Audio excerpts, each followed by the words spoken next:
अस्सलामुअलैकुम and welcome back to my YouTube channel delicious food with Azra. I hope कि आप सब खैरियत से होंगे। आज मैं आपके साथ शेयर करूंगी बहुत ही डिलीशियस स्टफ़ शाही टुकड़े की रेसिपी। आइए तो बनाना स्टार्ट करते हैं। बिस्मिल्लाहिर्रहमानिर्रहीम। सबसे पहले हम रबड़ी तैयार कर लेंगे। इसके लिए मैंने मिल्क ले लिया है 1 kg और इसे मैंने बॉयल होने के लिए रख दिया था और इसमें मैंने शुगर ऐड कर दी थी 1/2 कप। इसकी साइड्स पर जो भी मलाई आती जाएगी उसे हम स्पैचुला की मदद से सेंटर में करते जाएंगे और इसे हम अच्छे खासा गाढ़ा होने तक पका लेंगे। तो यहाँ पर मैंने ऐड कर दी है 3 से 4 इलायची और अब मैं इसमें ऐड कर रही हूँ 2 टेबलस्पून कंडेंस मिल्क। इससे इसका टेक्सचर जो है वो भी काफ़ी अच्छा हो जाता है और इसे हम मिक्स कर लेंगे। और अब मैंने ऐड कर दिए हैं इसमें 2 टेबलस्पून बादाम स्लाइस में कटे हुए।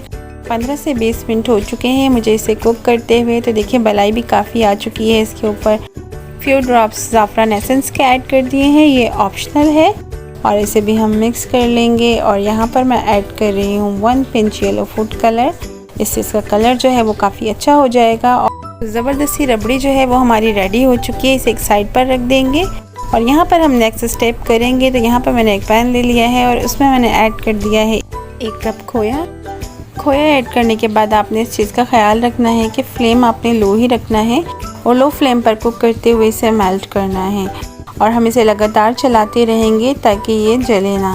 खोया जो है वो देखिए हमारा मेल्ट हो चुका है और अब मैं इसमें ऐड कर दूंगी 2 टेबलस्पून बादाम, 2 टेबलस्पून इसमें मैं श्रेडेड कोकोनट ऐड कर रही हूँ और इसे हम अच्छे से मिक्स कर लेंगे।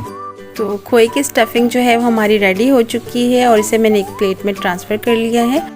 और अब हम इसमें से 1/2 टेबलस्पून के बराबर जो है खोए की स्टफिंग लेंगे और इसे इस तरीके से कॉइन्स की तरह जो है अपनी हथेली पर फैला लेंगे।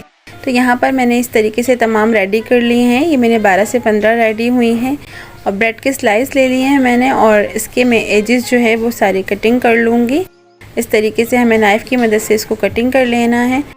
इसी तरीके से मैं तमाम ब्रेड के स्लाइस कटिंग कर लूँगी। तो ब्रेड के स्लाइस को मैंने कटिंग कर लिया है। ब्रेड की एक स्लाइस को मैंने 4 पीसेस में कट कर लिया है। ब्रेड के तमाम स्लाइसेस को मैंने इस तरह से पीसेस में कटिंग कर लिया है। अब हम इसके अंदर स्टफिंग फिल करेंगे। तो यहाँ पर मैंने एक पीस ले लिया है, उसके ऊपर हम स्टफिंग रखेंगे और इसकी साइड्स पर हम पानी लगा देंगे। आप चाहें तो फिंगर की हेल्प से भी कर सकते हैं। इसके बाद ब्रेड का दूसरा स्लाइस इसके ऊपर रखेंगे और इसके ऊपर भी हल्का सा पानी लगाएंगे और इसके किनारों को हाथ से प्रेस कर देंगे ताकि अच्छे से क्लोज़ हो जाएं। और इसके बाद मैं इसे फ्राई कर लूँगी। तो यहाँ पर मैंने पैन में ऑयल गरम करने के लिए रख दिया था। यहाँ पर मैं एक एक शाही टुकड़ा जो है वो स्टफिंग फिल करती जाऊँगी उसमें और एक एक को फ्राई करती जाऊँगी। तो यहाँ पर देखें प्यारा सा कलर आ गया है तो मैं इसे निकाल रही हूँ और इसी तरीके से तमाम शाही टुकड़े जो है वो मैं रेडी कर लूँगी। अगर आप चाहें तो एक साथ स्टफिंग फिल करने के बाद उसे फ्राई कर लें, लेकिन मैंने एक एक शाही टुकड़ा जो है वो रेडी करती गई हूँ और उसे फ्राई करती गई हूँ। तो शाही टुकड़े हमारे रेडी हो चुके हैं। अब हम इसे असेंबल कर लेंगे। तो यहाँ पर मैंने ले ली है एक सर्विंग डिश और इसमें हम शाही टुकड़े जो है वो रखते जाएंगे और इसके बाद हम इसमें अपनी रबड़ी जो हमने बनाकर रेडी की हुई थी उसे पोर कर लेंगे। तो आप देख सकते हैं कि रबड़ी जो है वो हमारी काफ़ी अच्छी है और थिक है।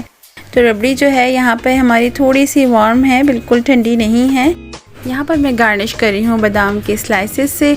तो आप इसे फ्रिज में रखकर ठंडा कर लें और उसके बाद इसे सर्व करें। तो आई होप की रेसिपी अच्छी लगी हो। अगर अच्छी लगी हो तो इसे लाइक करें, शेयर करें और मेरे चैनल को सब्सक्राइब करें। मिलते हैं नेक्स्ट वीडियो में एक मज़ेदार सी रेसिपी के साथ। अपना बहुत सारा ख्याल रखें, दुआओं में याद रखें।